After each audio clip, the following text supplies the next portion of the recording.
Welcome to The Explainer. Today, we're going to do a little digital checkup. We're diving deep into the power of screen time on your iPhone. Because let's be real, it's time to reclaim some control over our digital lives.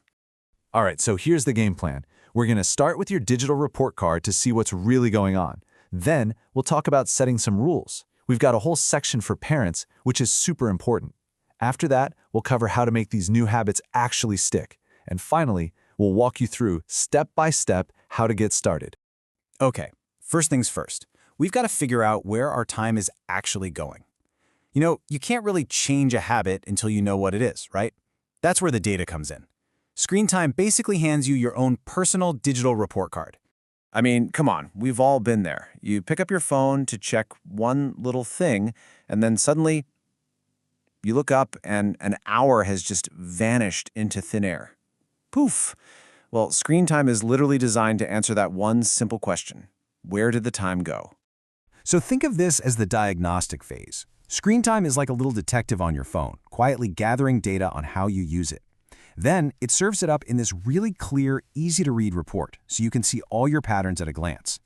And to give you that complete picture, it tracks 3 really key things. This is so important, because it's not just about the raw minutes you spend in an app, it's also about the interruptions, how many times you pick up your phone, and which notifications are constantly pulling at your attention.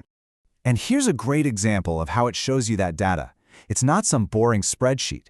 It breaks down your usage by category, so you can see, bam, social media is eating up almost half my time. Or for you, maybe it's games. The point is, it's your personal data visualized in a way that's kind of hard to ignore. And this number, whoa, this can be a real eye-opener. It's not just about the total time, but the frequency of the distraction. Every single one of those pickups is a little break in your focus. Seeing a number like this can be a seriously powerful motivator for change. Okay, so we've done the diagnosis. Now it's time for the prescription.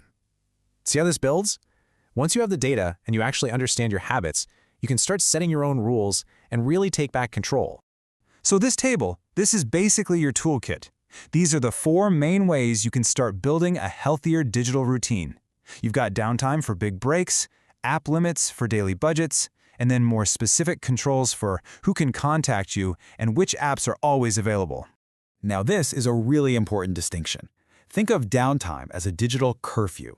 You set a time, like from 10 p.m. to 7 a.m., and your phone basically goes to sleep. Only calls and apps you choose can get through. App limits, on the other hand, that's more like a daily allowance. It's like giving yourself a 1-hour-a-day budget for all your social media apps combined. And you can get even more specific with it. With communication limits, you can say, hey, during my downtime, only my family can call me. And always allowed is your emergency access list. You can make sure essential tools like your phone app or maps are never, ever blocked. Okay, now for a specialist consultation. If you're a parent using Apple's Family Sharing, you can take all of these powerful tools and apply them to your child's device and manage everything remotely, right from your own phone. And that's really the crucial point here. Screen time becomes this incredibly powerful parental control tool. It stops being just about limiting time and starts being about actively creating a safer digital environment for your kids to explore and grow in. And there are some especially powerful features just for parents. You can block inappropriate websites, prevent those surprise credit card bills by locking down in-app purchases, turn on critical safety features, and even get alerts that help protect your kids' eyesight. It's a whole suite of tools. Now this one, communication safety, is so critical. It all happens right there on the device, so it's completely private. But it detects sensitive photos before they're viewed, blurs them, and gives your child a moment to stop, think, and maybe get help from an adult. It's a huge safety net. So, let's talk about making all these new rules stick. Because, a plan is only as good as your ability to actually follow it. This is where the screen time passcode comes into play. The screen time passcode is basically the lock on the door. It's what prevents you in a moment of weakness or your child from just tapping, ignore limit for today. It's a simple step, but it makes your new boundaries so much more effective. And don't worry about forgetting it and locking yourself out of everything. As long as you link your Apple ID when you set it up, you can always reset the passcode securely if you need to. No drama. So how do you actually start this digital checkup?